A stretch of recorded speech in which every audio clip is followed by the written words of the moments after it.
Hello दोस्तों, सभी विद्यार्थियों का स्वागत है इस चैनल में। दोस्तों, झारखंड बोर्ड परीक्षा 2021 मैट्रिक इंटर के सभी विद्यार्थी ध्यान दीजिएगा। दोस्तों, मैट्रिक इंटर में आए नंबर से आप संतुष्ट नहीं है, मैट्रिक इंटर में जो मार्क्स मिला गया उससे आप खुश नहीं है, तो आप एग्जाम दे सकेंगे, तो आप जो है परीक्षा दे सकेंगे। और जो विद्यार्थी फेल हो जाते हैं तो उनका क्या होगा, उनके लिए क्या व्यवस्था की जाएगी, तो उसके लिए बहुत ही बड़ी अपडेट निकल के आ चुकी है। साथ में दोस्तों, एक्स कैंडिडेट के लिए भी बहुत ही बड़ी अपडेट आई है कि उनका मूल्यांकन किस आधार पर किया जाएगा। यानी कि जो विद्यार्थी पिछले साल फेल हो गए थे और 2021 में जो है बोर्ड एग्जाम में शामिल हुए हैं, तो उन विद्यार्थियों का मूल्यांकन किस आधार पर जो है तय किया जाएगा, इसको लेकर जो है बहुत ही बड़ी अपडेट निकल के आ चुकी है, जो कि आप सभी को मैं इस वीडियो में बताने वाला हूं। तो सभी विद्यार्थी अंत तक बने रहेंगे। और दोस्तों, आप चैनल पे पहली बार आए तो चैनल को सब्सक्राइब कर बेल आइकन को ऑन कर लीजिएगा, ताकि इसी तरह से लेटेस्ट अपडेट आप लोगों को मिल सके। दोस्तों, सबसे पहले आप हमारे पीछे स्क्रीन पर देख सकते हैं क्या लिखा हुआ, जरा ध्यान पर पढ़िएगा। देखिए, लिखा है मैट्रिक और इंटर के नंबर से खुश नहीं तो दे सकेंगे परीक्षा। मैं दो अपडेट आप लोगों को दिखा रहा हूं। पहला अपडेट यह है कि मैट्रिक और इंटर के नंबर से खुश नहीं है तो दे सकेंगे परीक्षा, ठीक है। और दूसरा अपडेट देखिए, दूसरा अपडेट में लिखा है कि मैट्रिक इंटर में आए नंबर से आप संतुष्ट नहीं है तो परीक्षा दे सकेंगे, जो कि बहुत ही बड़ी खुशखबरी है। कई सारे बच्चे हैं ऐसे हैं कि जो एग्जाम्स का हम लोग तो एग्जाम्स हुआ नहीं है, रद्द हो गया है, और जो हम लोगों का जो क्राइटेरिया बनाई गई है कि 9वीं के आधार पर 10वीं का बनेगा, 11वीं के आधार पर 12वीं का रिजल्ट बनेगा, इस सब्जेक्ट में इतना नंबर मिलेगा, ये होगा वो होगा, तो कई सारे कंफ्यूजन भी बना हुआ। कई सारे बच्चे ये सोच रहे हैं कि मेरा क्या होगा जब हम मान के चलिए मेरा कम नंबर आ गया, हम संतुष्ट नहीं हो पाए तो मेरा क्या होगा, हम क्या एग्जाम दे सकेंगे या नहीं दे सकेंगे। तो दोस्तों, आप सभी के लिए बहुत ही बड़ी अपडेट है कि आप लोग फिर से एग्जाम दे सकेंगे संतुष्टि के लिए। अगर आप संतुष्ट नहीं है तो, अगर आप एग्जाम में जो आपका यानी कि आपका जो मार्क्स दिया जाएगा उससे आप खुश नहीं है, तो आप फिर से एग्जाम दे सकेंगे। तो दोस्तों, चलिए इसमें देखते हैं कि क्या क्या बताया गया है, क्या क्या इसमें दिया गया है, फिर फेल स्टूडेंट के लिए भी क्या व्यवस्था किया जाएगा और एक्स कैंडिडेट के लिए क्या मूल्यांकन तय की जाएगी। तो दोस्तों, देखते हैं पूरा अपडेट को, आप लोगों को अंत तक बने रहना है। चलिए देखते हैं इसमें क्या क्या लिखा गया है। देखिए, यहाँ पे लिखा हुआ है कि मैट्रिक इंटर में आए नंबर से खुश नहीं है तो परीक्षा दे सकेंगे, और फेल होने के बाद भी कंपार्टमेंटल परीक्षा का मौका दिया जाएगा।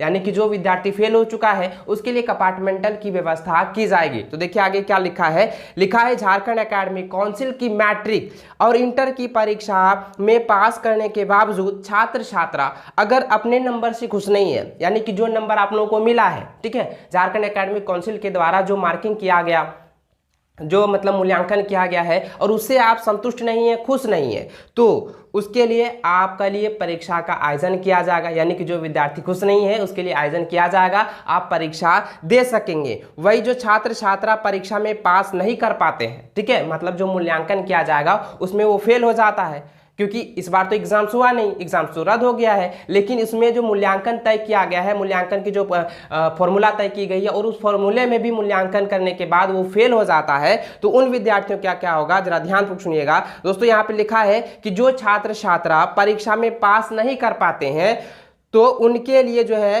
कंपार्टमेंटल परीक्षा होगी। तो उनके लिए क्या होगी, कंपार्टमेंटल परीक्षा होगी, जो कि आप सभी के लिए बहुत ही बड़ी खुशखबरी है। जैक इसकी तैयारी कर रही है, झारखंड एकेडमिक काउंसिल जो है इसकी भी तैयारी कर रही है। मुख्यमंत्री हेमंत सोरेन की स्वीकृति के बाद जैक की ओर से जारी होने वाले गाइडलाइन में इसके प्रावधान किए जा सकते हैं। यानी कि जो गाइडलाइन जारी होने वाली है 14 तारीख को, जो गाइडलाइन जारी होने वाली है, ठीक है, तो उसमें जो है ये सभी जो है प्रावधान को रखा गया है। दोस्तों, आगे लिखा है कि 9वीं के आधार पर जो है मैट्रिक और 11वीं के आधार पर इंटर का रिजल्ट तैयार होना है। मैंने आपको पहले भी पिछले वीडियो में बताया था कि किस तरीके से आप लोगों को बनेगा, कैसे कैसे आप लोगों को बनेगा, सारा चीज मैं आपको बता चुका हूं। देखिए आगे लिखा है कि 9वीं और 11वीं में अगर छात्र छात्राओं को कम अंक आया था तो मैट्रिक और इंटर में भी उसी आधार पर अंक रहेगा। समझिए, यहाँ पे बहुत इंपॉर्टेंट बातें यहाँ पे बताई है कि 9वीं और 11वीं में आपका कम नंबर आया तो मैट्रिक और इंटर में आप लोगों का कम नंबर आएगा, और इससे क्या होगा, बच्चे संतुष्ट नहीं हो पाएंगे। नहीं भाई, मेरा नंबर उतना आया है, मतलब 125 नंबर आया है और उसमें भी मेरा 125 आ जाएगा, तो मेरा क्या होगा। तो देखिए यहाँ पे समझिए पहले, ठीक है। देखिए लिखा है कि यहाँ पे लिखा है कि 9वीं और 11वीं में अगर छात्र छात्राओं को कम अंक आया था तो मैट्रिक इंटर में भी उसी आधार पर अंक मिलेंगे। ठीक है।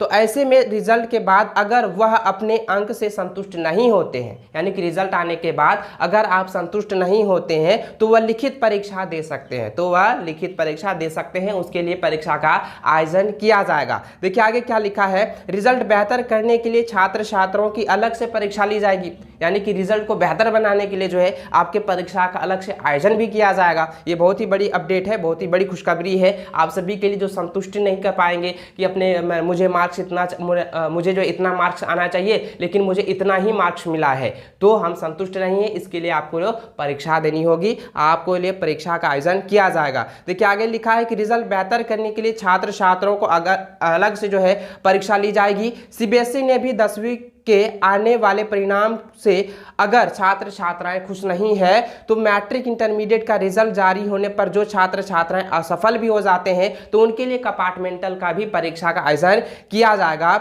जिन 1-2 विषयों में वह पास नहीं हो सके थे, यानी कि पिछले साल भी वो फेल हो गए थे या इस बार भी फेल हो जाएंगे, तो उनके लिए कंपार्टमेंटल की परीक्षा का भी आयोजन किया जाएगा।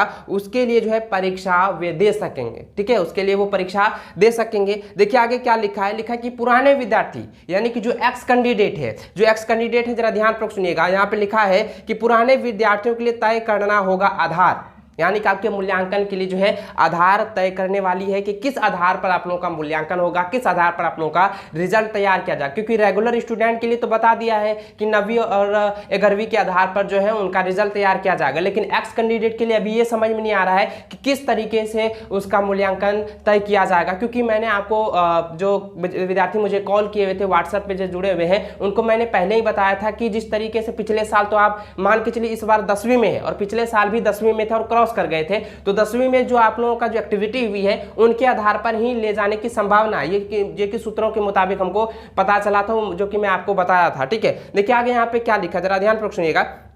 लिखा है कि मैट्रिक और इंटर के पुराने विद्यार्थियों के लिए फिलहाल आधार तय नहीं किया गया है, यानी कि मूल्यांकन का आधार भी जो है तय नहीं किया गया है। जैक की कमेटी इसे भी तय करेगी। जो छात्र छात्रा 2020 की मैट्रिक और इंटरमीडिएट की मुख्य परीक्षा और कंपार्टमेंटल दोनों में असफल हो गए थे, यानी कि जो 2020 में फेल हो गए थे, समझिएगा बहुत इंपॉर्टेंट है, ठीक है। यहाँ पे लिखा है कि 2020 की मैट्रिक इंटरमीडिएट में जो विद्यार्थी फाइनल एग्जाम में और कंपार्टमेंटल परीक्षा में भी असफल हो गए थे और 2021 की परीक्षा के लिए आवेदन किया था, जो 2021 में इस बार जो है परीक्षा में बैठने वाले थे, तो उनके लिए जो है रिजल्ट किस आधार पर तय होगा, जैक इस पर फॉर्मूला निकालना होगा। यानी कि जैक बोर्ड को ये कहा गया है, जैक बोर्ड ये कह रही है कि हम इस पर जो है फॉर्मूला निकालेंगे, जो एक्स कैंडिडेट है उनका हम किस तरीके से किस आधार पर जो है मूल्यांकन तय करेंगे। देखिए आगे लिखा है कि क्या उनका भी रिजल्ट 9वीं और 11वीं के आधार पर तय होगा, इस पर भी निर्णय लेना होगा, ठीक है। यहाँ पे ये भी कह रहा है कि जो एक्स कैंडिडेट है तो क्या उनका जो है 9वीं और 11वीं के ही आधार पर जो है उनका रिजल्ट तय किया जाएगा, जो कि रेगुलर स्टूडेंट के लिए किया जा रहा है। तो देखिए आगे क्या लिखा है,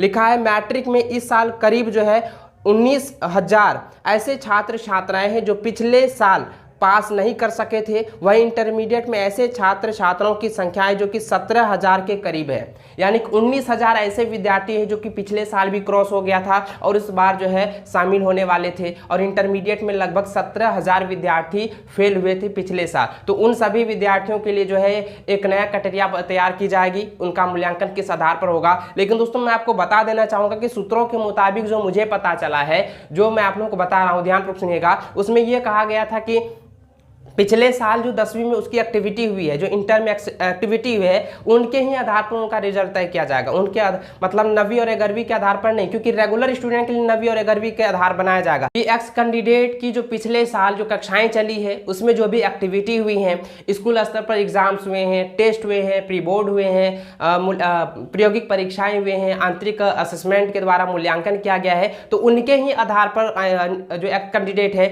उनका मूल्यांकन तय किया जाएगा। तो देखिए आगे क्या होता है, क्योंकि मूल्यांकन तो अभी तय हुआ नहीं है एक्स कैंडिडेट वालों का, तो देखिए आगे क्या होता है, जो भी होती है आप लोगों को मैं बताते जाऊंगा। इसलिए आप चैनल पे नए तो चैनल को जरूर सब्सक्राइब कर लीजिएगा। दोस्तों हम एक बार फिर से बता देना चाहूंगा कि अगर बोर्ड एग्जाम परीक्षा तो हुआ ही नहीं है, ठीक है, बोर्ड एग्जाम्स रद्द हो गए हैं और जो मूल्यांकन होती है और उससे आप संतुष्ट नहीं है तो आप परीक्षा दे सकेंगे। और जो फेल हुए विद्यार्थी है उसके लिए कंपार्टमेंटल का भी परीक्षा का आयोजन किया जाएगा, जो कि आप सभी के लिए बहुत ही बड़ी खुशखबरी है। तो चलिए दोस्तों मिलते हैं नेक्स्ट वीडियो में। वीडियो वीडियो को पूरा देखने के लिए बहुत बहुत धन्यवाद। जय हिंद, वंदे मातरम।